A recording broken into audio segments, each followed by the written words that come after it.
എല്ലാ പ്രിയപ്പെട്ടവർക്കും സ്നേഹ സന്ദേശത്തിൻ്റെ ആരാധനാത്മ ചിന്തയിലേക്ക് സ്വാഗതം. ഇന്നത്തെ ചിന്തയ്ക്കായി 103 സങ്കീർത്തനം 1-2 വാക്യങ്ങൾ വായിക്കട്ടെ.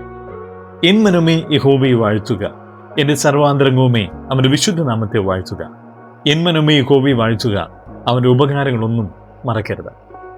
ദൈവത്തെ ആരാധിക്കുമ്പോൾ ദൈവം നമ്മിൽ നിന്നും ആഗ്രഹിക്കുന്ന ഒരു കാര്യം ഇവിടെ വെളിപ്പെടുത്തിയിരിക്കുകയാണ്.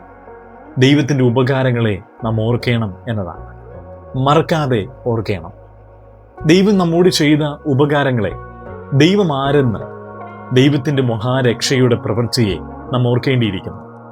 എന്തുകൊണ്ടാണ് നാം ദൈവത്തെ ഓർക്കേണ്ടത്?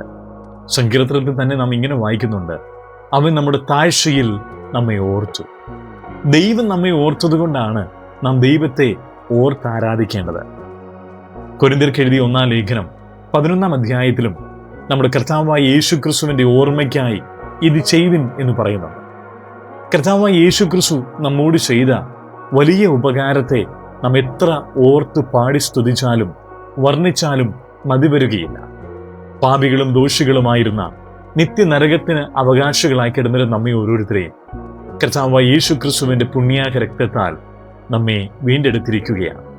പറഞ്ഞു തീരാത്ത ദാനമായിരിക്കുന്ന യേശു ക്രിസ്തു മുഖാന്തരം.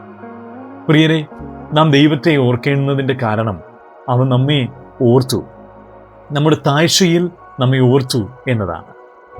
അതിന് മറ്റൊരു വസ്തുത കൂടെ ചൂണ്ടിക്കാണിക്കട്ടെ. എബ്രായർക്ക് എഴുതിയ ലേഖനം 12 അധ്യായം 2 വാക്യം. തൻ്റെ മുൻപിൽ വെച്ചിരുന്ന സന്തോഷം ഓർത്തപ്പോൾ അവൻ അപമാനം അലക്ഷ്യമാക്കി ക്രൂശിനെ സഹിച്ചുകൊണ്ട് ദൈവസിംഹാസനത്തിൻ്റെ വലത്തുഭാഗത്തിരുന്നു. കർത്താവായ യേശു ക്രിസ്തു കാൽവറിയിലെ ക്രൂശിൽ സകല പീഡകളും വേദനകളും സഹിച്ചു കിടക്കുമ്പോൾ കർത്താവിന് മുമ്പിൽ ഒരു സന്തോഷമുണ്ടായിരുന്നു. എന്തായിരുന്നു ആ സന്തോഷം?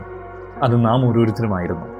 പാപികൾ, നിത്യമായിരിക്കുന്ന നരകത്തിലേക്ക് പോകേണ്ടിവർ, ദൈവത്തോട് ശത്രുക്കളായിരുന്ന നമ്മെ ഓരോരുത്തരെയും, ദൂരവേ കിടന്നിരുന്ന നമ്മെ ഓരോരുത്തരെയും ദൈവത്തോട് അടുപ്പിക്കുന്ന ആ മഹാസന്തോഷം ഓർത്തപ്പോൾ നമ്മുടെ കർത്താവായ യേശു ക്രിസ്തു നമുക്ക് വേണ്ടി സകല പീഡകളും അനുഭവിച്ചു. നമ്മെ ഇന്ന് ദൈവത്തെ ആരാധിക്കുന്നവരാക്കി, ദൈവത്തിൻ്റെ പ്രിയ മക്കളാക്കി തീർത്തിരിക്കുകയാണ്.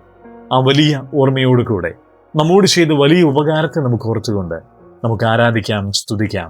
ദൈവനാമം വാഴ്ത്തപ്പെടുമാറാകട്ടെ.